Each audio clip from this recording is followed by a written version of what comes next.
안녕하세요. 37이라는 비교적 늦은 나이에 결혼하여 이제 1년 정도 지난 새색시입니다.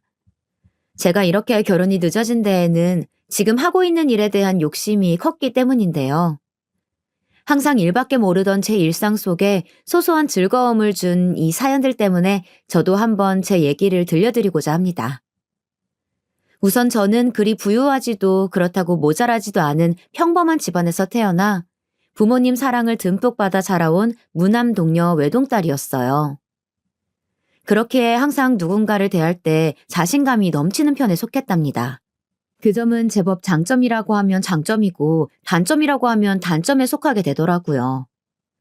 항상 이성적이고 현실적이며 계산적인 성격 때문에 누구보다 자기 주장이 센 편이었고 그러다 보니 고집도 세고 제멋대로인 경향이 있었어요. 그래서인지 처음 일을 시작해 회사를 들어가 일을 배우는데 제 성격의 벽에 부딪히게 되더라고요. 그래도 저를 사회에 맞출 수는 없으니 사회에 저를 맞추려 노력했어요. 그렇게 8년을 한 직장에서 악을 쓰고 버텨 젊은 나이에 꽤나 높은 위치까지 올라갔었어요. 첫 3년까지는 몇 번을 관둘까 여러 번 고민도 해보고 전혀 수평적이지 못한 조직사회에 쓰디쓴 참맛도 보았었죠. 하지만 좋아하는 일에 대한 열정은 누구보다 좋았고 남들보다 더 노력하여 그 자리까지 올라설 수 있었습니다. 어느새 저는 회사 내에서 알아주는 지나친 워커홀릭이었으니까요. 그렇게 긴 직장 생활을 끝내고 경력을 토대로 제 전공을 살려 사업을 시작했어요. 적은 자본금에 비해 첫 사업은 생각보다 좋은 성과를 낳았고 그렇게 시작부터 성공인가 싶었지만 첫 술에 배부르랴라는 말이 있듯 처음부터 만족하기란 어려운 일이더라고요. 제 지나친 욕심에 일을 더 크게 벌리게 되었고 그게 큰 화근이 되어 결국 첫 사업은 실패로 막을 내렸답니다. 제가 사업을 실패하고 좌절해 있으니 5년을 만나던 전 연인도 제 곁을 떠나더라고요. 사람이 살면서 제일 힘들 때 제 곁을 떠나는 사람과 남아서 위로해주는 사람으로 확실히 구분지어 걸러질 사람들이 정해진다고 하는데 그 말은 현실이 되었었죠. 안 그래도 사업 실패로 힘들어하는데 엎친 데 덮친 격으로 오랜 연인의 이별 통보에 더욱 정신없이 아파하고 있었고 그런 제 곁에 남아 저를 위로해주던 사람이 지금 제 남편입니다. 저와 남편은 대학 시절 같은 학과는 아니었지만 동아리를 함께하던 선후배 사이였어요. 남편이 제 후배고 제가 선배였죠. 제가 남편보다 2살 많은 연상녀랍니다. 그렇게 알고 지낸 지는 오래였지만 각자의 연인이 있었고 대학을 졸업 후 큰 접점이 없어 가끔가다 안부만 전하는 그런 서먹한 관계를 유지해왔어요. 그러다 사업 실패로 맞이한 아픔과 이별에 대한 슬픔에 친구들을 불러 술을 마시는데 그 자리에 친구가 지금 제 남편을 부르게 되었고 제 옆에서 위로를 해주었죠.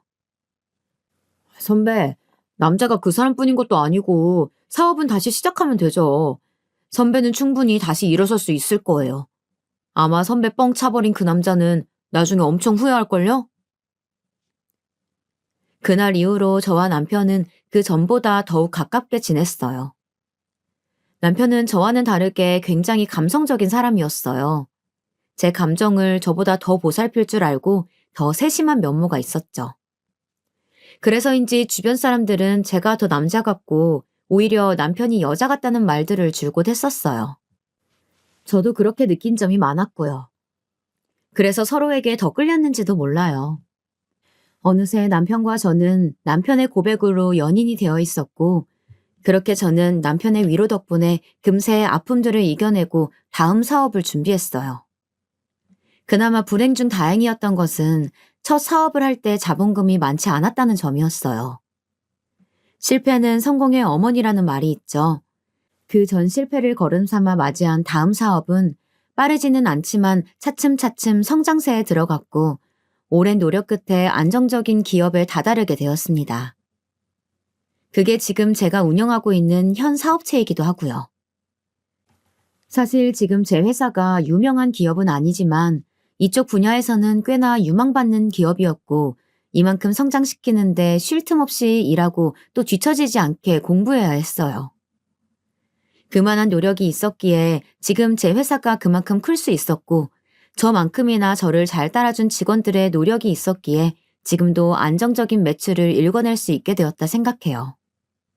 하루는 제가 홀로 남아 저녁 시간이 훨씬 지나도록 퇴근도 못하고 일을 하고 있는데 그런 제 상황을 알고선 초밥을 포장해와 회사로 가져다 준 적이 있어요. 짠! 늦게까지 밥도 못 먹고 혼자 일한 데서 근처에 소문난 초밥집에 줄 서서 포장해 왔어. 같이 먹자. 나도 밥 못 먹었는데. 같이 먹자. 정말 고마워. 이렇게 바빠서 시간 내기 힘들 때에는 소소하게 회사에서 데이트도 하고 제 상황에 맞춰주는 남편 덕분에 저도 더욱 힘을 내어 일에 매진할 수 있었는지도 몰라요. 그렇게 사업을 안정화시키는 데까지 꽤나 오랜 시간이 걸렸고 그 때문에 제 결혼은 계속 미루게 되었었어요. 제가 나이를 먹는 만큼 저희 친정 부모님도 연세가 하나 둘씩 들어가고 있었기에 점차 제 결혼을 닥달하기 일쑤였죠. 하지만 사업이 먼저라는 제 고집을 결코 꺾지 못하셨어요.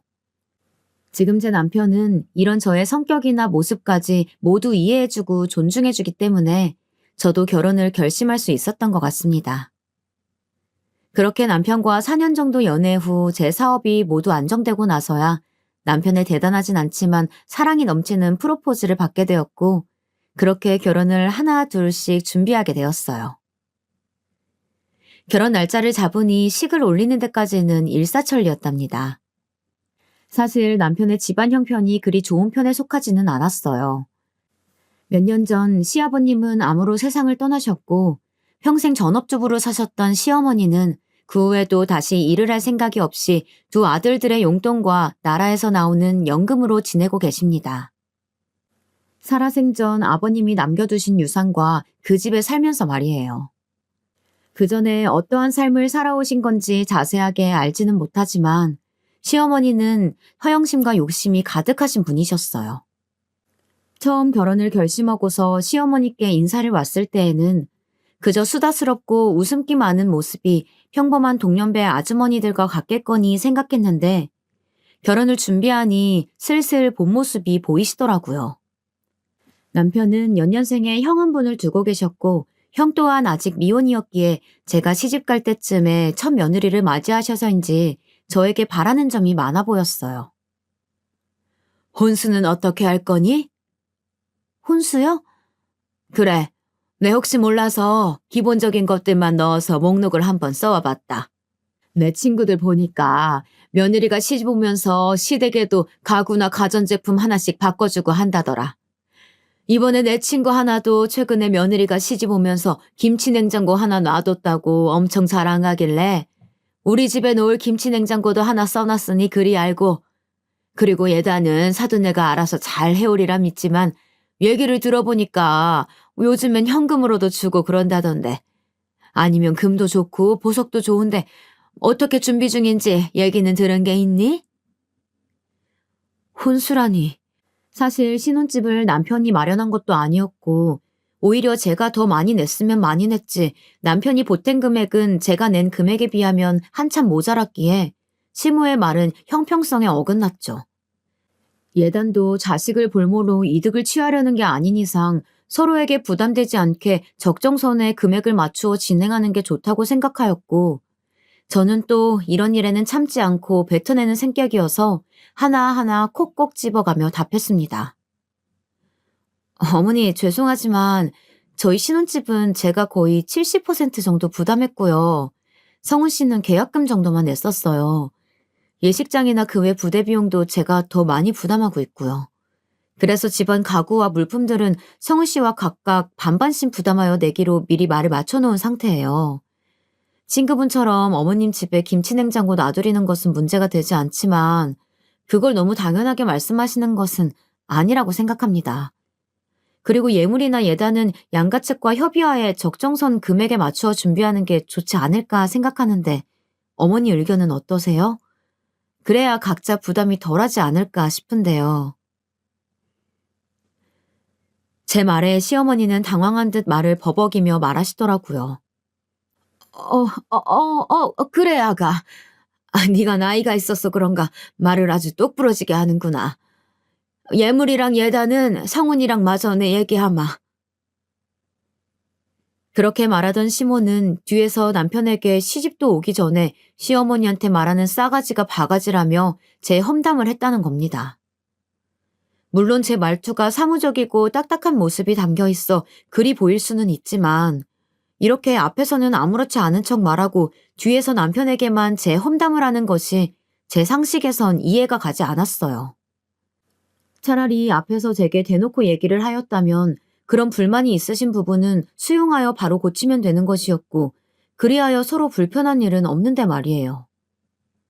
그렇다고 남편에게 들었다며 시어머니한테 가서 그 부분을 따지고 들기도 뭐했죠. 그렇게 식도 올리기 전에 그런 이중적이고 속물적인 모습의 시어머니를 보고 저는 제가 중소기업의 사장이라는 것을 숨기기로 하였어요. 제가 사장이라고 하면 이것저것 바라시는 게 더 많을 것 같아 보였거든요. 그래서 그냥 제 회사에 다니는 직원이라고만 둘러대고 말았고 남편에게도 그렇게 말을 맞춰달라고 미리 부탁해 놓았었죠. 그리고 그날부터 제가 시집을 가고 난 뒤에도 시어머니는 이중적인 면모를 계속이 보여주었어요. 항상 제 앞에서는 별말 없다가도 그렇게 뒤에서 남편에게 제가 마음에 들지 않는다며 나이도 많은 것이 기가 센 것 같다고 험담을 하기 일쑤였답니다. 몇 년 전 시아버님과 사별 후 홀로 키워낸 아들이기에 장가를 보내니 욕심이 있을 수도 있고 바라는 것도 많을 수 있으리라 생각하기로 스스로 다짐하였고 저도 시어머니에게 말투 부분도 최대한 너그러이 하려 노력하며 행동에 있어서도 최대한 예우를 갖추고 대하고 있었습니다. 그것이 당연한 도리이기도 하니까요. 결혼한 지 얼마 지나지 않아 시어머니의 생신날이었어요. 사실 제 하루하루는 직원들과의 회의와 거리차와의 미팅, 그리고 기한서 올라오는 것들을 확인하여 결제해주는 등 매일같이 바쁜 나날들인데다가 주말에도 회사에 나가 밀린 결제 서류들을 처리해야 했어요. 그래도 시집가고 맞이한 시모의 첫 생신날이기에 그날만큼은 하루 쉬기로 맘먹었죠. 시간이 금이던 제게는 쉽지 않은 결정이었어요. 그렇게 생일 전날부터 바쁘지만 시간을 쪼개 평소보다 일찍 퇴근하여 시어머니의 생신상을 차리기 위해 미리 재료들을 사왔고 생신 당일에는 꼭두 새벽부터 일어나 미역국과 불고기 등 여러 음식들을 준비했습니다. 요리 실력이 썩 좋은 편은 아니었지만 레시피를 하나하나 읽어가며 정성스레 준비해왔어요. 간을 살짝 보았는데 그리 나쁘지 않더라고요. 그렇게 도시락통에 옮기고 나선 남편과 함께 시댁으로 향했어요. 국과 반찬이 식지 않게끔 빠르게 도착해 싸온 음식들을 꺼내서 한 상 가득 차려놓으니 그럴싸해 보였고 남편도 바쁠 텐데 이렇게 엄마를 챙겨주어 고맙다고 말해주었죠. 어머님의 반응도 남편과 같으리라 생각하곤 어머님을 부르니 제 예상과는 다른 반응을 보이더라고요. 요즘에 누가 생일상을 집에서 먹는다고 뭐 이런 걸 다 준비했니? 일단 생각해서 해왔으니 맛있게 먹으마. 근데 이왕 했으면 그릇에라도 옮겨 담지. 도시락통 그대로 내놓는 사람이 어디 있어? 그리고 설마 이게 다인 거야? 뭐 케이크나 선물은 없는 거니?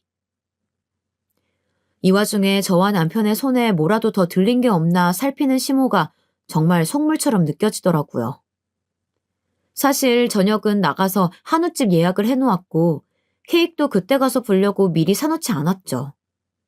선물도 백화점 상품권을 준비해두긴 했지만 이런 식의 반응을 보이니 회의감이 들더라고요.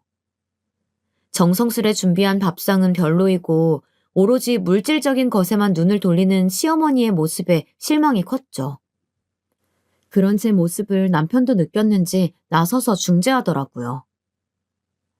엄마도 참, 이 사람이 생각해서 어제부터 장 봐오고 오늘 새벽부터 일어나서 엄마 준다고 음식 다 준비한 건데 그냥 예쁘게 생각하고 먹어줘요. 그리고 이 사람 원래 주말에도 출근해서 일하는데 오늘 엄마 생신이라고 겨우 일 빼고 온 거란 말이야. 아니 그 회사는 무슨 주말에도 일을 시킨다니? 이름 들어보니까 유명한 회사도 아니고 작은 중소기업인 것 같더만. 이래서 작은 회사일수록 일을 더 많이 시킨다고 하는가 보다. 내 친구들이 나보고 며느리 무슨 회사 다니냐고 물어보면 내가 대답을 못해요. 내 친구들 얘기 들어보니까 중소기업은 뭐 얼마 돈도 안 준다면서? 그럴 거면 그냥 때려쳐라. 우리 성훈이는 너랑 다르게 대기업 다녀서 네가 일 안 해도 충분히 먹고 살지 않겠니? 시어머니의 말에는 뼈가 있었어요.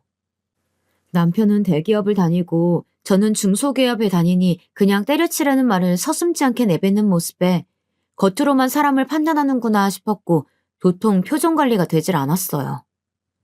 그래도 나름 침착하게 대답했죠. 어머니, 기업 크기도 중요하지만 그 기업의 발전 가능성도 보고 함께 성장이 가능한지 봐야 한다고 생각해요. 돈은 성우 씨 못지않게 벌고 있으니 너무 걱정하지 마세요. 주말에 나가는 것도 제가 좋아서 나가는 거고요. 저는 겨우 호호호 하며 웃어 보였고 제 말에 시모의 표정은 급격히 어두워졌죠. 그런 분위기를 살폈는지 남편이 나서서 말했어요. 그래요, 엄마. 우리 일은 우리가 알아서 해요. 그리고 저녁에는 나가서 외식해요. 이 사람이 괜찮은 한우집에 예약해뒀어요. 한우? 그래, 알았다. 한우라는 말에 그제야 표정이 풀리는 시어머니였어요. 그렇게 차린 밥상을 다 먹고 난 후에 정리를 하고 있는데 아주버님이 웬 여자를 데리고 들어왔어요. 아주버님이 결혼할 사람이라며 어머니 생신이기도 하고 겸사겸사 데리고 온 것이었죠. 형님이 되실 그 여자분은 양손 가득 무언가를 들고 왔어요. 그 모습에 시모는 신이 나서 둘을 반기며 방으로 들여보냈죠. 그러더니 당연하다는 듯이 제게 차를 내오라고 하더라고요.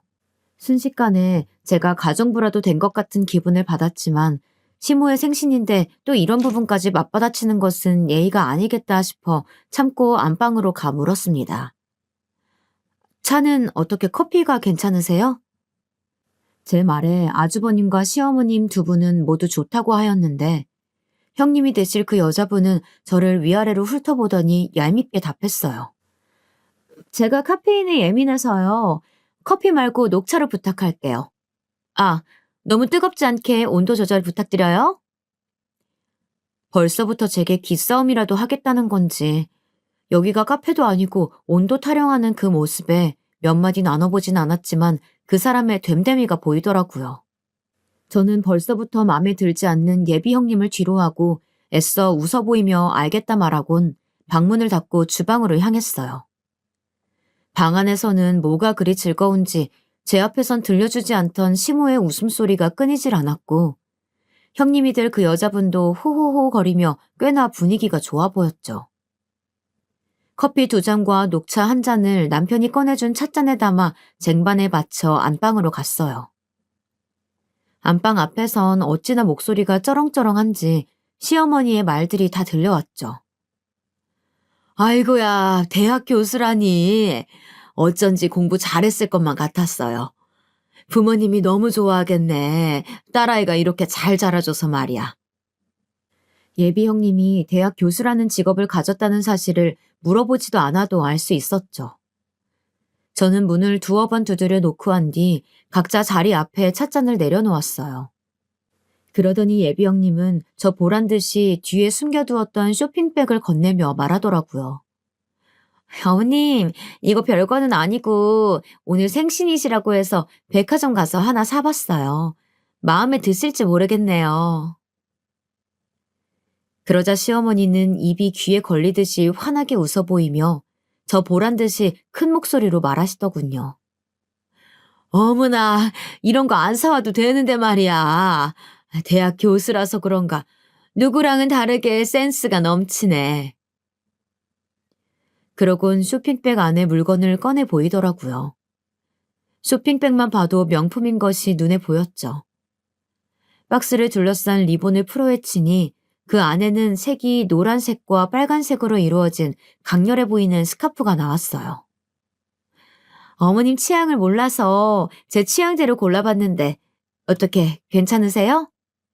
딱 봐도 시어머니의 취향과는 동떨어진 색상의 스카프였고 시모도 그 스카프를 위아래 뒤집어 보더니 애써 억지 웃음을 지어 보였어요. 색이 곱네요. 잘 쓸게요. 고마워요. 누가 봐도 마음에 들지 않는데 괜히 하는 말처럼 들렸죠. 영혼이라곤 찾아볼 수 없는 기계식 리액션이었어요. 저는 시어머니의 반응에 이만 안방을 나와 참아온 웃음을 터뜨리고 말았답니다. 제가 갑자기 웃어대자 남편도 궁금했는지 왜 그리 웃는 거냐며 묻더라고요. 저는 아까 안방에서 있었던 일들을 말해주니 남편도 웃으며 말했어요. 예비 형수를 센스 넘친다고 칭찬했다가 낭패봤네. 진짜 센스 넘치는 건 당신처럼 원하는 물건 알아서 살 수 있게 상품권이나 현금으로 주는 게 더 센스 있는 건데 말이야. 남편의 말이 맞았어요. 거칠이나 직업만으로 그 사람을 판단하는 시어머니에게 좋은 교훈이 되었으면 했어요. 하지만 사람은 쉽게 변하지 않는다는 것을 뒤늦게 깨달을 수 있었죠.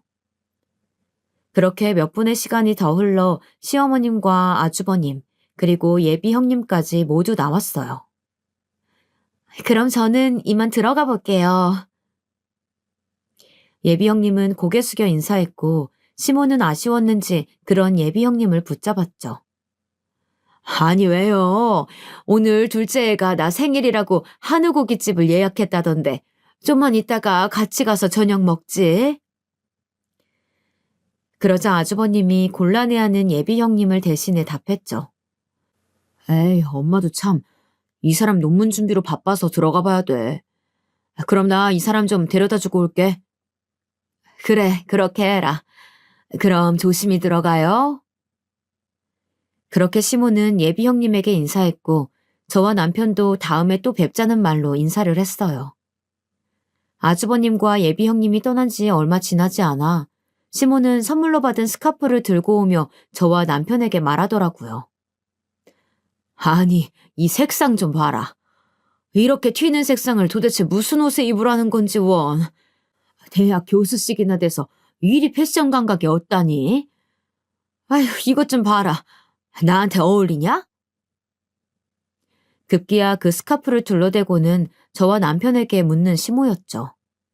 저는 애써 웃음을 참아가며 답했어요. 글쎄요. 어머님 평소에 입으시는 스타일과는 많이 다른 것 같기는 한데요. 정 마음에 안 드시면 백화점 가서 다른 디자인으로 바꿔오세요. 아휴, 나도 그러고 싶은데. 아니, 이걸 굳이 상견례 자리에 하고 오란다. 그렇다고 가서 바꾸기도 뭐하고. 아휴. 결국 혀를 차보이는 시어머니였어요. 그 모습을 보고 있자니 그렇게 앞에서는 웃어 보이더니 예비 형님이 가자마자 흉을 보는 게 어쩐지 제가 결혼한다고 왔을 때도 이렇게 남편에게 흉을 받겠구나 싶더라고요. 이후 저녁 예약 시간대에 맞춰 함께 한우고기집에서 식사를 하였고 잠시 근처 베이커리에 들려 케이크를 사들고 온 남편이 식당에 양해를 구하고선 케이크에 초를 켜고 축하 노래를 불렀어요. 그 순간만큼은 볼을 붉히며 소녀처럼 고맙다고 말하는 시모가 아까 본 그 사람이 맞나 싶더라고요. 초의 불이 다 꺼진 뒤에야 저는 가방 안에 들어있던 봉투를 꺼내 건네주며 말했죠. 어머님, 생신 축하드려요. 이거 대단한 건 아니고 백화점 상품권인데 가서 평소에 사고 싶었던 물건이나 드시고 싶었던 거 있으시면 친구분들이랑 가서 드시라고 넣어봤어요. 그제야 입이 찢어지게 웃어 보이던 시어머니는 봉투를 받고는 그 안을 살피며 말하더라고요. 어머, 뭐 이런 걸 다 준비했어. 상품권이라니. 역시 세아가 네가 나이가 있는 만큼 센스가 좋긴 하구나. 아, 근데 50만 원이네? 나는 100만 원권 정도는 들어있을 거라고 생각했는데. 예, 50만 원으로 어떻게 사고 싶은 것을 사고 친구들을 데리고 맛있는 것을 사 먹니? 적어도 100만 원권 정도는 되어야 네 말대로 하지. 아휴, 난 또 말을 또 휘황찬란하게 하길래 100만 원은 들어있는 줄 알았더니 힘만 샜네. 뭐 그래도 잘 쓰마. 처음엔 잔뜩 기대한 얼굴로 봉투 안을 살피던 시모는 상품권 액수를 보더니 실망한 기색을 드러내 보이시더군요. 사실 이번 백화점 상품권은 지난 명절 때 직원들 보너스로 백화점 상품권을 주다가 남은 50만 원권을 선물로 드린 거였죠. 친구들에게 물어보니 이 정도면 충분할 거라고. 오히려 처음부터 큰 선물을 주게 되면 나중에 더 바라는 게 많아져 힘들 거라는 현실적인 조언을 받고 실행에 옮긴 거였는데 제가 너무 째째하게 굴었나 싶기도 하더라고요.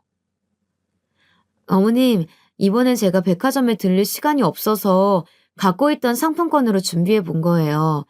다음번에는 더 잘 챙겨 드릴게요. 제 딴에는 생각해서 얘기해 본 거였는데 이어 시모의 입 밖으로 나오는 말들에 그 생각들은 쑥 들어가게 되었죠. 아니, 네 회사는 무슨 너 혼자 일을 다 한다니? 뭐가 그렇게 맨날 바쁘다고 유세인 건지. 누가 보면 나란 일이라도 하는 줄 알겠어. 아휴, 됐다. 바쁘신 며느님이 이렇게 챙겨준 게 어디겠니? 잘 쓰마. 끝내 말을 비꼬아대던 시어머니는 퉁명스레 말하며 제가 준 상품권 봉투를 가방 안에 넣어두었고 저는 당장이라도 그 백화점 상품권을 빼앗아 들며 그리 마음에 안 들면 도로 가져가겠다 소리치고 싶은 것을 겨우 참아내었어요. 그렇게 시모의 생신이 지났고 또다시 저는 바쁜 나날들을 보냈답니다. 이후 시간이 흘러 아주버님의 결혼식이 다가왔어요.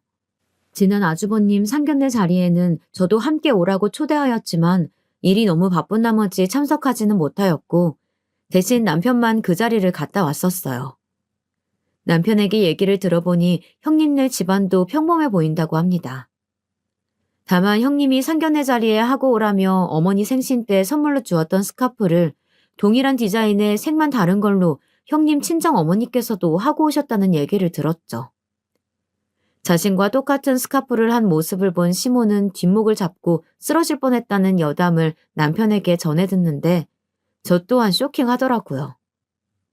형님이 보통 사람이 아니라는 것만은 알 수 있었어요. 형님과 아주버님의 결혼식은 꽤나 화려하게 치러졌어요. 어두운 홀을 중심으로 여러 조명들이 수놓아져 있었고 형님의 드레스도 어찌나 삐까뻔쩍하던지 드레스에 얼굴이 잘 보이질 않더라고요. 심지어는 몸매가 다 드러나는 타이트한 드레스에 가슴 쪽이 다 파져 있어 조금만 고개를 숙여 인사하면 다 보이겠더라고요. 보는 제가 다 아슬아슬했어요. 시어머니도 그 점이 불편했는지 식이 시작되기 전에 하객들과 인사를 하다 말고 제게 와서 한마디 거드시더라고요. 얘 아가, 신부 대기실에 있는 네 형님 웨딩드레스 봤니? 아니 쟤는 무슨 생각으로 저런 드레스를 입은 건지 내가 다 남사스러워서 원. 대학 교수라는 것이 생각이 있는 건지 없는 건지 알 수가 없다. 누가 보면 술집 여잔 줄 알겠다니까. 내 친구들도 한 번씩 보더니 다들 뭐라고 하더라. 드레스가 너무 야시시한 거 아니냐고. 내가 다 창피해서 뭐라 말도 못하겠고. 아휴. 끝내 혀를 차대며 제게 형님의 흉을 보는 시어머니는 그 말을 끝으로 하객으로 온 자신의 지인들에게 다가가 인사하였어요. 이번만큼은 시모가 흉을 보는 게 어쩐지 이해가 가더라고요. 그런데 무슨 일이 있었던 건지 그렇게 뒤에서 형님 흉을 보던 시모가 형님이 신혼여행을 다녀온 이후부터 태도가 완전히 달라지셨어요. 아주버님네가 신혼여행을 다녀오고 얼마 되지 않았을 때 함께 외식하자는 말에 퇴근 후 형님이 예약했다는 한식집으로 갔어요. 늦지 않게 출발했다 생각했는데 퇴근 시간이라 그런지 차가 좀 막히더라고요. 부랴부랴 안으로 들어가니 이미 식구들은 자리에 앉아 있었고 저는 자리에 가 앉으며 늦어서 죄송하다는 말을 남겼어요. 그런데 이때다 싶었는지 꼭 먹이를 문 하이에나 마냥 저를 쏘아붙이는 시모였죠. 얘, 제발 일찍 좀 다녀라. 무슨 그리 대단한 일을 한다고 오늘도 늦니? 네 형님은 예약도 하고 제일 먼저 와서 준비하고 있더라. 네 형님 좀 보고 배워라. 시어머니의 말 뒤로 형님이 얄밉게도 한마디 더 덧붙였죠. 에이, 어머님도 동서가 많이 바쁜가 보죠. 원래 중소기업일수록 일할 사람은 적고 혼자서 두세 명분의 일을 한다잖아요. 이해해 주셔야죠. 저는 결국 참지 못하고 제 억울함을 내뱉었어요. 오늘 늦게 온 건 정말 죄송하지만 정시에 퇴근했는데 금요일인데다가 퇴근 시간까지 맞물려서 생각보다 차가 더 많이 막히는 바람에 늦어진 거예요. 회사 일과는 무관하니 그 얘기는 꺼내지 말아주세요. 제 말에 형님 맞은편에 있던 시모는 제가 바로 앞에 서 있음에도 저에게 손가락질을 하며 어이가 없다는 듯 헛웃음을 지으며 말했어요. 이것 봐라, 첫째야. 둘째 얘가 이렇게 따박따박 대들면서 말대꾸를 한다니까? 무서워서 내가 무슨 말을 못하겠어. 갑자기 왜 저렇게 친해진 건지 갑작스러운 시모의 태도 변화에 의아했어요. 하지만 얼마 못 가 무슨 이유 때문인지 바로 알겠더라고요. 식당 직원들이 음식을 내오자 의자에 올려져 있던 가방에 혹여나 음식물이라도 떨어질까 노심초사하며 식탁 밑까지 의자를 밀어넣어 가방을 숨기는 것을 보고 알 수 있었죠. 형님이 신혼여행 선물로 명품백이라도 사다 준 것인지 평소에 못 봤었던 가방을 상점 모시듯 의자 위에 고이 올려두었더라고요. 제 옆에서 시모의 말을 듣고 있던 남편이 참다 못했는지 말을 거들었어요. 엄마, 그만 좀 해. 차가 막히면 늦을 수도 있지. 이 사람도 억울해서 한 말일 텐데 말대꾸라고 사람 바로 앞에 면박이나 주고. 그럼 이 사람이 뭐가 돼? 이제는 아들놈까지 나서서 난리네. 아들놈 키워봤자 소용없다더니. 남편의 말에 어이가 없다는 듯 헛웃음을 지어 보이던 시모는 이내 제 탓을 하기 시작하더라고요. 둘째야, 네가 내 아들놈한테 말대꾸하는 법 알려주기라도 한 거야? 평생 혼자 키워도 나한테 대든 적이 한 번 없던 놈인데 결혼하고 나니 물이라도 든 건지 저렇게 변했다. 이래서 사람을 잘 들이라고 하나 보다. 두서없는 남 탓에 너무 기가 막혀 말이 나오지를 않았어요. 다물어지지 않는 입을 그대로 할 말이 많은데 말문이 턱 막혀버린 탓에 우물쭈물하고 있으니 남편이 그런 저를 다독이며 나온 음식들을 먹어보라고 제 손에 수저를 쥐어주더라고요. 전 그렇게 밥이 입으로 들어가는 건지 코로 들어가는 건지도 모르게 식사를 마쳤어요. 식사를 하는 와중에도 형님과 시모는 바로 제 앞에서 면박을 주게 일쑤였죠. 동서, 음식이 입에 안 맞아? 왜 그렇게 깨작거리면서 먹어? 이렇게 말하는 형님의 말에 시모가 덧붙였어요. 얘 그냥 내비둬라. 제가 원래 저렇게 입이 짧아서 밥을 세며 먹는다. 어느 집 복 나가게 하려고 꼭 고사라도 지내는 것처럼 마냥 제 밥 먹는 거 보면 내가 다 답답하더라고. 지금껏 겪어보지 못했던 치욕에 몸이 다 떨리더라고요. 맘 같아선 외식이고 뭐고 당장 그 자리를 박차고 나가고 싶었지만 어디까지나 가족들이고 그렇게 행동을 한다고 해서 다음에 안 볼 사람들도 아니기에 꾹 참았죠. 그날 정말 스트레스를 받았었던 건지 집에 오자마자 먹었던 음식들을 개원했답니다. 제가 그렇게 힘들어하는 모습을 바로 옆에서 지켜보던 남편이 제 등을 쓸어주며 먼저 얘기를 하였어요. 여보, 오늘 우리 엄마랑 형수님 때문에 마음고생 심했지? 옆에서 지켜보던 내가 다 민망하더라. 왜 그렇게 사람을 앞에 두고 대놓고 면박을 주는 건지. 형 얘기 들어보니까 신혼여행 가서 형이 잠시 몸살을 앓아서 이틀 정도 누워있었고 형수 혼자 쇼핑을 다녔었는데 거기서 엄마 명품백 하나를 사왔다고 하더라고. 형이 같이 쇼핑을 갔었다면 뭐 그리 비싼 걸 사드리냐고 뭐라고 했을 텐데. 난 내 엄마가 그렇게 속물인 줄도 몰랐는데 이번에 나는 가방 사줬다고 돌변한 모습 보고 엄마한테 실망했어. 여보가 좀 그러면 다음부턴 그런 외식 자리에선 우리는 빠져도 괜찮아. 내가 잘 둘러대 볼게. 이렇게 제 입장에서 생각해보고 이해해주는 남편 덕분에 시댁은 몰라도 남편은 참 잘 만났구나라는 생각을 다시 한번 해보곤 하네요. 아니야, 괜찮아. 곧 아버님 기일인데 일 있다고 둘러대는 것도 한계가 있을 테고 가족인데 피한다고 달라질 건 없잖아. 내가 잘해볼게. 내 입장에서 생각해줘서 고마워, 여보. 남편에게 말한 대로 곧 있으면 시아버님의 기일입니다. 이번 시부의 기일에는 시모와 형님이 또 어떤 핑계로 저를 볶아댈지 걱정이 앞서더라고요. 그래서 이대로는 안 되겠다 싶어 고민한 끝에 내린 제 결정은 매달 드리는 용돈에 조금 더 보태어 드리는 거였어요. 아버님 기일이니 좀 더 보태서 제사에 쓰일 과일이나 음식을 사시라면서 말이에요. 저는 매달 드리는 용돈일도 아니었지만 제 사비를 용돈으로 드리며 전화로 이 사실을 말씀드렸어요. 어머님, 곧 아버님 기일이라 제사상에 올릴 음식들 사시는데 보태시라고 제가 용돈 좀 넣어드렸어요. 웬일이냐? 둘째 네가 그런 거를 먼저 신경 써서 용돈을 다 주고. 뭐 어차피 우리 아들이 번 돈으로 주는 거겠지만. 잘 쓰마. 어머님, 오해가 있으신 것 같은데 지금 드린 용돈은 제 사비로 드리는 거예요. 성우 씨 월급날은 아직 멀었고요. 짠순이 네가 무슨 바람이 분 거냐? 얼마를 넣었는지는 모르겠지만 유용하게 쓰마. 역시나 시모의 반응은 그저 시큰둥했어요. 아무리 그래도 짠순이라니 제가 지금껏 무언가를 뛰어나게 해드린 적은 없어도 남들 하는 만큼은 하고 있다 생각했는데 모순적인 그 말이 듣기가 거북하더라고요. 계속 통화를 이어가봤자 제 성질에 못 이겨 또 큰 소리를 낼까봐 그냥 알겠다고 말하고는 통화를 끊었죠. 그리고 시아버님의 기일 전날 제가 용돈으로 드린 금액을 확인한 건지 목소리 톤이 달라진 채 시모에게 먼저 전화가 왔어요. 어머, 둘째야. 내가 용돈을 지금 받지 뭐니. 이번 용돈은 생각보다 아주 넉넉하게 넣었더라.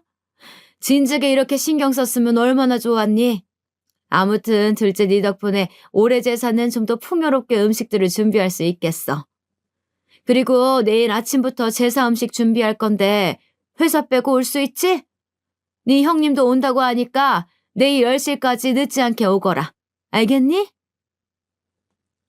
시모의 말은 꼭 나오라는 통보와 같았어요. 사실 이번 제사 음식을 제가 도우지 못할 것 같아 괜히 음식하지 말고 요즘 제사 음식 주문도 되니 사서 하자는 취지로 넉넉하게 드린 용돈이었는데 일이 꼬여버린 것만 같았죠.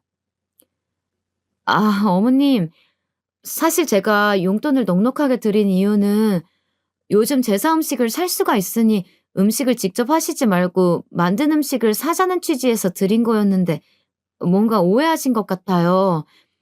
공교롭게 제가 내일 회사를 전부 다 뺄 수는 없을 것 같고 오후에는 갈 수 있을 것 같은데 1시 좀 넘어서 가봐도 괜찮을까요? 뭐? 지금 그게 무슨 말 같지도 않은 소리니? 나는 지금껏 네 시아버지 제사 음식을 사서 한 적이 없거늘. 그리고 오해는 뭐가 오해야? 네가 분명 음식할 거 사는데 보태라고 준 거 아니니?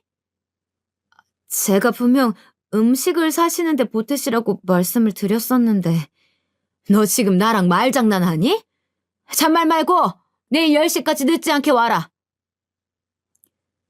그렇게 귀청이 뜯어질 정도로 우렁차게 소리치곤 전화를 끊어버린 시모 때문에 어쩔 수 없이 내일 일은 쉬어야 했죠. 밑에 직원들에게 미리 일러두고 시부의 기일 당일 10시까지 늦지 않게 시댁으로 갔어요. 다행인 건지 이번에는 제가 형님보다는 먼저 왔더라고요. 그렇게 먼저 음식들을 준비하고 있는데 10시가 넘어도 형님은 오지를 않았어요. 그런데도 시어머니는 형님을 찾지 않더라고요. 그렇게 시간은 흘러 12시가 되어갔고 아직도 오지 않는 형님과 그럼에도 별말 없는 시모가 이상하다 느낀 저는 먼저 시모에게 물었죠. 어머님, 벌써 12시가 다 되어가는데 형님은 오늘 안 오시나요? 내가 말 안 했었니? 큰애는 오늘 강의를 빼려고 했는데 뭐 특강인지 뺄 수가 없다면서 못 온다고 어제 저녁에 전화가 왔었어. 대학 교수직이나 되는데 아무렴 그렇게 바쁘지 않고 배기겠니? 하루 전날 특강이 잡혔다는 말도 안 되는 핑계를 대는 형님과 대학 교수가 무슨 벼슬이라도 되는 것 마냥 말하는 시어머니. 이 둘이 이제는 조금 미워지려고 하더라고요. 어머님, 저도 바쁜데 일 빼고 온 건데요. 얘, 너랑 네 형님이랑 같니? 회사는 너 없어도 충분히 돌아갈 테지만 네 형님은 교수잖니. 강단에 올라서 강의할 사람이 큰애뿐이라는데 그러면 어떡해? 그런 애한테 교수 일을 때려치고 음식이나 하라고 할 순 없잖니. 아니면 너는 이 늙은 시애미가 홀로 제사 음식을 다 준비해야 속이 시원한 거야? 어머님, 제 말은 그런 게 아니라 뭐 더 할 말이 있는 거야? 그래도 3시쯤에 강의 끝나자마자 달려온다고 하니까 너무 불평하지 마라. 도통 말이 통하지 않았어요. 제 고집도 시모의 똥꼬집 앞에선 우스울 뿐이더라고요. 저는 하는 수 없이 홀로 음식을 하여야 했어요. 시모는 옆에서 잠시 재료를 손질하다가 싶다가도 허리가 아프다거나 손목이 쑤신다며 자리를 피하기 일쑤였고, 덕분에 전 실력에도 없는 요리 솜씨를 발휘하였죠. 3시가 조금 넘어 도착한 형님은 음식을 다 해가니 그제야 와서 시모와 함께 얄미운 말들을 옆에서 늘어놓았어요. 어머, 동서. 음식 솜씨가 영 별론가 봐. 간이 좀 싱겁네. 꼬지전은 또 왜 이래? 너무 끝에 꼬지를 꽂아서 너무 달랑거려가지고 꼭 금방이라도 떨어질 것 같네. 이런 걸 제사상에 내놓으라고 만든 거야? 오자마자 겉옷과 가방을 소파에 두고선 주방으로 와 전을 하나 집어먹고는 싱겁다고 얄밉게 구는 형님이었죠. 그리고 형님을 따라 전을 똑같이 맛보고는 시모도 말을 덧붙이더라고요. 첫째 말이 맞구나. 둘째야, 간이 너무 싱거운 것 같다. 그리고 꼬지 좀 일정하게 꽂지 그랬니? 수고했다는 말은커녕 타박이나 늘어놓는 형님과 시모였어요. 혼자서 음식을 한 사람한테 타박은 너무한 거 아니냐며 따져묻고 싶었지만 아버님 기일인데 괜한 분란 일으키기 싫더라고요. 홀로 음식들을 준비하느라 진도 다 빠진 상태라 대꾸할 힘도 없었고요. 제가 별말이 없자 형님과 시모도 그냥 넘어가는 듯 했어요. 그렇게 시간이 흘러 아주버님과 남편도 퇴근 후 시댁에 왔고, 제사 음식은 별도로 빼두고는 남은 음식들로 간단하게 저녁을 먹었죠. 그런데 음식을 맛보던 아주버님이 아까 간 보며 타박을 놀아놓던 형님과 시모와는 달리 감탄을 하며 말씀하시더라고요. 오늘 국이 너무 짜지 않게 잘 됐는데? 담백하니 돌아가신 아빠가 와서 맛봐도 좋다고 하시겠어? 아주버님에 이어 제 옆에 앉아있던 남편도 국을 한 입 떠먹어 보더니 아주버님과 같은 반응을 보였어요. 정말이네. 아빠가 살아생전에 딱 이 정도로 알맞게 심심하니 담백한 국을 좋아했었지. 항상 엄마가 해준 국 드시면서 짜다고 했었잖아. 혹시 이거 당신이 한 거야? 그리고 제게 음식을 한 건지 묻는 남편이었어요. 사실 남편은 다 알면서도 일부러 모르는 척 묻는 거였죠. 제가 음식 준비를 끝내고 잠시 화장실에 가 있는 동안 형님이 강의 때문에 늦게 오느라 홀로 음식을 준비했다는 얘기를 남편에게 미리 메신저로 해두었었거든요. 그런데 남편의 말에 뻔뻔하게 그지없던 형님이 입을 놀리기 시작했어요. 다행히 서방님 입맛에도 맞으신가 보다. 그거 동서랑 저랑 같이 했어요. 형수님이요? 오늘 강의 때문에 늦게 오셨다면서요. 집사람이 혼자 음식 다 한 걸로 알고 있는데요. 남편은 뻔뻔한 형님의 거짓말에 속지 않고 있는 사실 그대로 저를 대신해 말을 해주었어요. 제가 미리 말을 해두길 잘했다는 생각이 들더라고요. 남편의 말에 얼굴이 새빨개진 형님은 말을 버벅이며 또다시 거짓말을 하였어요. 제가 그래도 오후에 와서 간 좀 보다가 너무 짠 것 같아서 물 좀 붓고 다시 끓인 거예요. 그래서 같이 했다고 말씀드린 건데 서방님이 뭔가 오해하셨나 보다.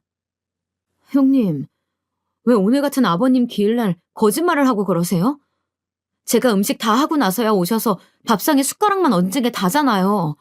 심지어 간도 싱겁다면서 타박하셨으면서 무슨 간을 다시 했다고 거짓말을 하세요? 저는 뻔뻔하고 얄미운 형님의 거짓말에 참다 못해 입을 열었고 중간에 껴서 듣고만 계시던 시모가 이후 말을 이었어요. 뭐 오늘 같은 날 그런 거를 일일이 재고 따지고 그러니 그냥 넘어갈 줄도 알아야지. 어쨌든 네 손윗 사람한테 그렇게 말마다 따박따박 대들어서야 되겠어? 네 말대로 오늘 같은 날 네 시아버지 기일인데 말이야. 음식을 누가 했던 뭐가 그리 중요하다고 목소리를 높이는지 원. 그렇게도 생색을 내고 싶었니? 이어진 시모의 말에 우라통이 치밀어 오르더라고요. 그만 시모에게도 한마디 꺼내려던 그때 남편이 제 손을 잡고 말리는 듯 보였어요. 저는 남편의 만류에 행동들을 모두 멈추고 가만히 있을 수밖에 없었습니다. 그리고 저 대신하여 남편이 한마디 하였어요. 엄마도 그만하세요. 형수님도 좀 솔직해지시고요. 곧 제사 지내야 하는데 조용히 제사 지내고 갑시다. 아빠가 맘 편히 들렀다가 갈 수 있게요. 남편의 말에 시모와 형님 두 분 다 입을 다물더군요. 그렇게 저녁 시간이 흘러 아버님의 제사를 지내고 집으로 돌아갔습니다. 집으로 가는 차 안에서 남편이 먼저 제 손을 잡으며 고생했다고 말해주더라고요. 남편의 그러한 따뜻한 말 한마디 덕분에 그날 내내 시모와 형님에게 받았던 서름들이 그나마 조금은 씻겨나가는 것 같았어요. 그렇게 또 평상시의 나날들이 흘렀고 바쁜 일상 때문에 잠시 연락하지 못했던 대학 친구들과 연락이 다 오랜만에 모임을 갖게 되었어요. 그리고 그곳에서 뜻밖의 소식을 들을 수 있었죠. 대학 친구 중 한 친구가 형님처럼 대학 교수인데 이번에 형님이 일하고 있던 대학교로 이직을 했다는 소식이었어요. 은영이 너도 그 학교로 이직했어? 우리 형님도 거기서 교수로 있다던데. 아, 정말? 성함이 어떻게 되시는데? 차성은이라고. 학과는 어느 쪽인지 모르겠네. 사실 나랑 사이가 썩 좋지가 않아서. 아, 그분 알지? 우리 학교가 경기권에 있는 작은 사립대라 교수가 많지 않아서 이름 대면 거의 다 알긴 해. 근데 그분은 전임 교수가 아니고 그냥 시간 강사일 텐데. 뭐? 시간 강사라고? 시댁에는 자기가 교수라고 떠벌리고 다녔는데. 난 그래서 너처럼 전임 교수라도 되는 줄 알았지. 대학 교수라고 떠벌리고 다니던 형님이 알고 보니 그냥 일반 시간 강사였다니.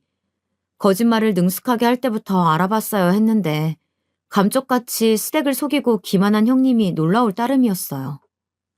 그리고 저는 그 친구로부터 형님에 관한 얘기를 더 들을 수 있었죠. 아, 이런 말 해도 될지 모르겠는데 차 선생 학교 측에서 이미지 영 별로야. 어? 왜? 나도 형님이랑 별로 사이가 좋지는 않아서 말해도 괜찮아. 허풍이 좀 심하거든.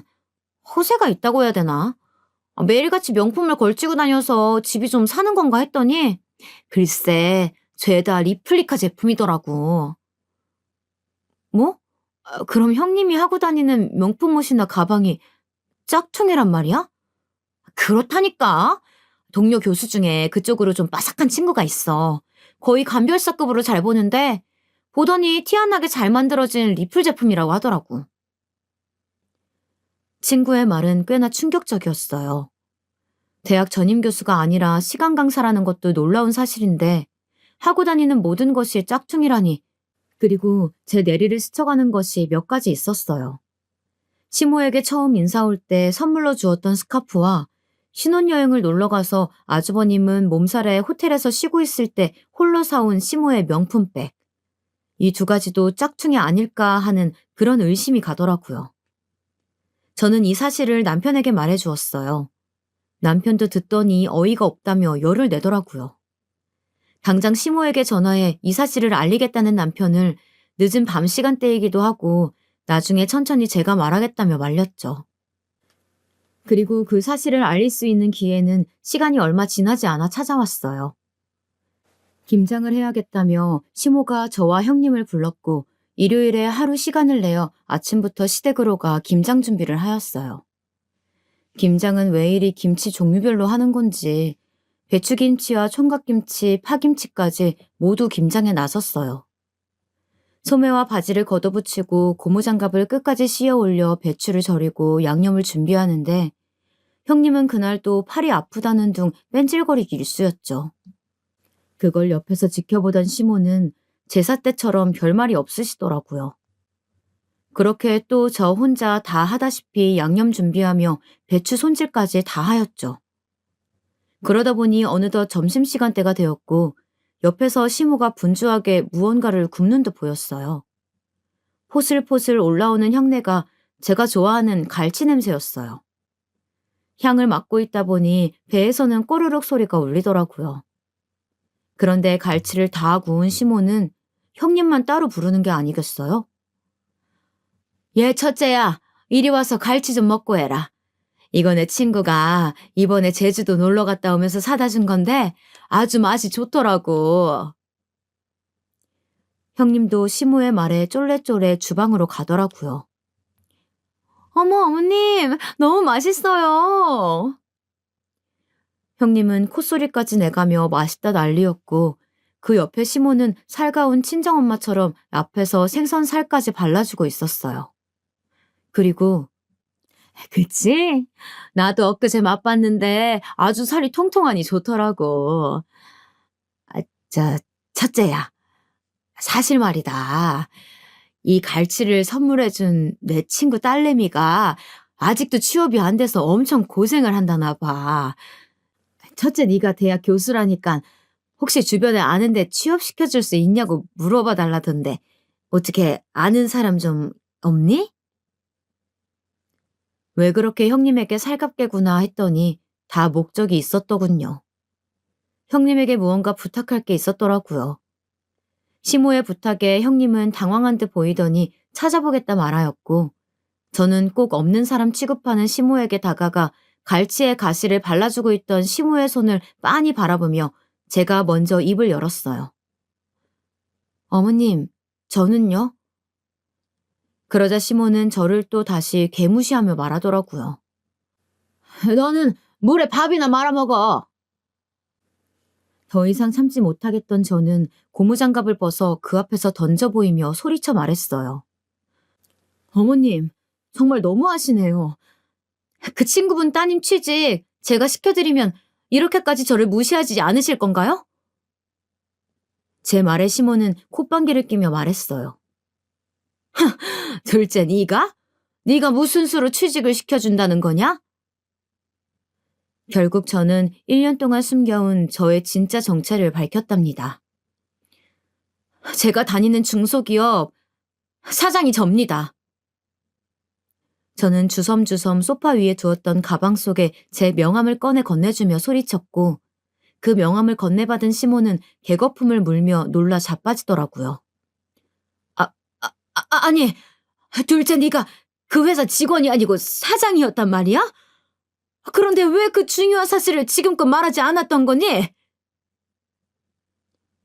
그리고 시모는 잠시 상황 파악이 된 건지 자빠진 몸을 일으키며 제게 묻더라고요. 저는 제가 중소기업 사장이건 직원이건 어머니께서 저를 편견 없이 봐주시길 바랬어요. 그리고 형님은 대학 교수가 아니라 대학교 시간 강사였다는 거 아시고 계세요? 형님은 시간 강사라는 말에 연신 기침을 하였고 시모는 그 말에 놀란 토끼 눈을 하고선 형님을 향해 이 말이 사실이냐고 소리쳐 물었어요. 그러더니 형님은 제가 사장이라는 걸 밝혔을 때보다 더 당황해하며 손사래를 치더라고요. 아니에요, 어머님. 동서, 무슨 그런 말 같지도 않은 소리라는 거야?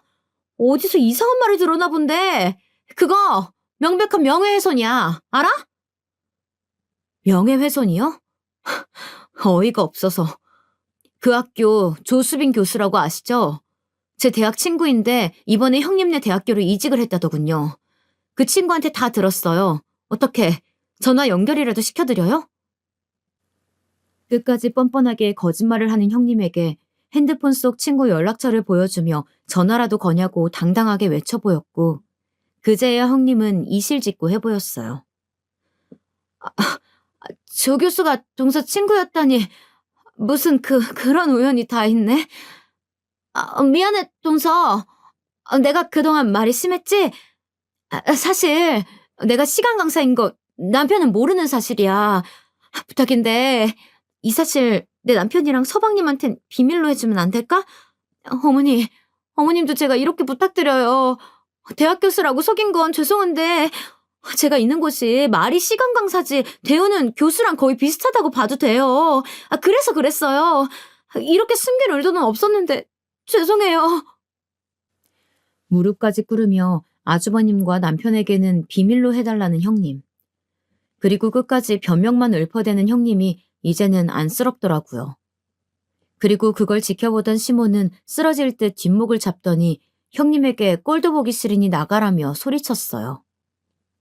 끝내 형님은 울며 시댁을 뛰쳐나갔고 시모는 그런 형님의 빈자리를 잠시 멍하니 보다가 갑자기 태세 전환을 하며 제게 빌더라고요. 둘째야, 그동안 내가 너를 무시하고 첫째와 차별해서 힘들었지? 미안하다. 내가 나이를 헛먹었나 보다. 이렇게 사람 볼 줄을 몰라서야 원.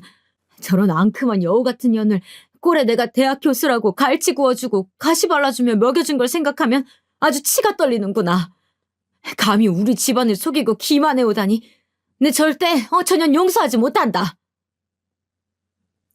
그날은 명품 가방과 스카프에 관한 얘기까지는 차마 못하겠더라고요.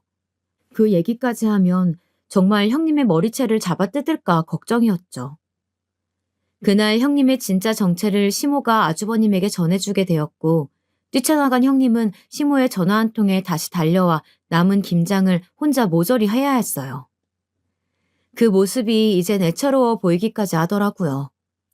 보다 못한 제가 중간중간 도와주려 했지만 판세가 뒤집히니 시모도 180도 변했고 제가 고무장갑에 손이라도 대면 시모가 달려와 너는 지금껏 너무 일을 많이 했다며 그냥 쉬라고 저를 소파에 앉혀 보였어요. 그리고 그날 이후로 시모는 제게 그 누구보다 살갑게 대했어요. 저는 사실 그런 시모의 모습이 진짜 모습이라고는 믿지 않아요. 하지만 제가 사랑하는 사람의 엄마이고 가족이니 이런 모습도 그러려니 하고 넘어가자 하고 지내고 있어요. 그리고 제가 말한 대로 시모 친구분의 딸의 이력서를 전달받아 검토하였고 비록 뛰어난 자질이 돋보이진 않았지만 신입사원으로 잘 가르치면 괜찮겠다 싶었기에 제 회사에 채용을 하였죠. 그리고 명품 가방과 스카프에 관한 진실은 묻어두기로 마음먹었어요. 나중에 진실을 알게 되어도 본인이 감수하라는 뜻에서 주는 제 벌이었죠. 시모가 화려한 겉모습만 보기보다는 따뜻한 내면을 보는 그런 사람이 되기를 바랬으니까요. 현재 저는 여전히 바쁘게 살아가고 있습니다. 그렇게 바쁜 제 삶 속에는 여전히 따뜻하게 저를 보듬어주는 남편이 있고요. 그래서 저는 지금 더할 나위 없이 행복하다 말할 수 있습니다. 그리고 아주버님과 형님은 지금 냉전 중이라고 해요. 얘기를 들어보니 형님이 아주버님에게 숨겼던 것이 몇 가지 더 있었나 보더라고요. 형님이 숨겨온 거짓말들이 한둘이 아닌 걸 알게 된 아주버님은 그 충격으로 잠시 별거하고 지내고 있다고 합니다. 최근에 남편에게 전해 들은 건데 아주버님은 그렇게 거짓으로 자신을 무장한 형님이 밉지만 또 한편으론 아직까지 형님이 마음속에 있다며 이런 형님과 계속 살아야 할지 아니면 끝내야 할지 고민 중이라고 털어놨다고 해요. 얘기들을 하나둘 쓰다 보니 길어졌네요.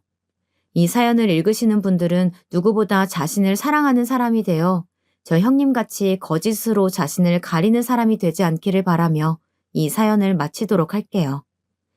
지금껏 제 긴 얘기 들어주셔서 감사합니다.